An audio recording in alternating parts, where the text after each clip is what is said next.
ఆంధ్రప్రదేశ్ రాష్ట్ర ప్రభుత్వం గౌరవ ముఖ్యమంత్రి గారు చంద్రబాబు నాయుడు గారు అదేవిధంగా గౌరవ ఉప ముఖ్యమంత్రి గారు పవన్ కళ్యాణ్ గారి సూచనలతోటి ఎప్పటికప్పుడు ధరల స్థిరీకరణ పైన దృష్టి సారించి కూటమి ప్రభుత్వం ఏర్పడినప్పటి నుంచి కూడా వినియోగదారులకి అన్ని విధాలుగా అండగా నిలబడడానికి మేము చేస్తున్న ప్రయత్నంలో భాగంగా గత నెల రోజుల నుంచి బియ్యం ధరలు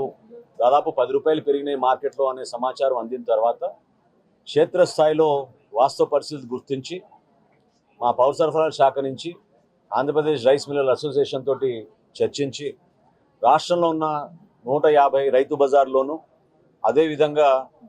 500 రైస్ మిల్ అవుట్లెట్లు అంటే రైస్ మిల్ దగ్గర ఉన్న వీళ్ళకి ఉన్న షాపులు కానివ్వండి బయట స్టాల్స్ కానివ్వండి ఏర్పాటు చేసి ఈ రోజు నుంచి గతంలో 64-65 రూపాయలు కిలో అమ్మే బీపీటీ స్టీమ్ రైస్ బియ్యం కేవలం 52 రూపాయలకే ఈరోజు కుటుంబానికి 10 కిలోలు ఇచ్చే విధంగా ఒక వెసులుబాటు ఈరోజు కల్పించాం. అదేవిధంగా గతంలో 58 రూపాయలకి 60 రూపాయలకి అమ్మిన బీపీటీ బియ్యం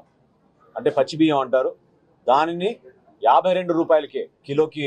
అమ్మే విధంగా 50 రూపాయలకే కిలో బియ్యం అమ్మే విధంగా ఈ రోజు నుంచి ఏర్పాటు చేయడం జరిగింది. ఈ ఇనిషియేటివ్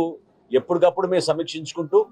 జిల్లా కలెక్టర్ గారు అదేవిధంగా మా డిపార్ట్మెంట్ నుంచి మాకు వస్తున్న సమాచారం వీటికి స్థానికంగా ఉన్న సమస్యలపైన ప్రజాప్రతినిధులు ఈరోజు గౌరవ శాసనసభ్యులు రామ్మోహన్ గారు ఉన్నారు. ఇక్కడ ఇంత పెద్ద రైతు బజార్లో ఏ విధంగా ప్రజలు వచ్చి సమాచారం అందిన తర్వాత కొనుగోలు చేస్తున్నారో మనమే చూడొచ్చు. ఖచ్చితంగా మా ఎన్డీఏ ప్రభుత్వం ఈ విధంగా పౌర సరఫరాల శాఖ నుంచి వినియోగదారుల కోసం రాష్ట్రంలో ఎక్కడైనా సరే ధరల స్థిరీకరణ విషయంలో వెనకడుగు వేయకుండా అందరి సహకారంతో ముందుకెళ్తున్నాం.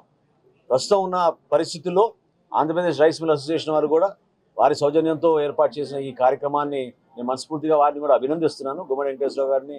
వారి అసోసియేషన్ సభ్యులందరినీ కూడా. ఎందుకంటే రాష్ట్ర వ్యాప్తంగా చేస్తున్న ఈ కార్యక్రమాన్ని పెద్ద మనసుతో ముందుకొచ్చి ఎక్కడ లేని విధంగా ఈరోజు ఎక్కడ చూసినా కూడా దేశంలో కనీసం 60-62 రూపాయలు పర్ కిలో అమ్ముతున్న సందర్భంలో మనం కేవలం 50 రూపాయలకి కిలో బియ్యం, నాణ్యమైన బియ్యం, సన్నటి బియ్యం, బీపీటీ అంటాం మనం, స్టీమ్ రైస్ చేసి దాన్ని మనం ప్రజలకు అందుబాటులో తీసుకురావడం చాలా గొప్ప సందర్భంగా నేను మనస్ఫూర్తిగా కోరుకుంటూ ప్రజలందరినీ కూడా సద్వినియోగం చేసుకోమని ఇవాళ రేపు గౌరవ శాసనసభ్యులు, పార్లమెంట్ సభ్యులు అదేవిధంగా గౌరవ మంత్రివర్యులు అందరూ కూడా రాష్ట్ర వ్యాప్తంగా ఒక పండుగ వాతావరణంలో ఈ రైతు బజార్లోనూ రైస్ మిల్ అవుట్లెట్ల దగ్గర కూడా ఇది ప్రారంభించమని ఈ సందర్భంగా నేను కొనియాడుతున్నాను.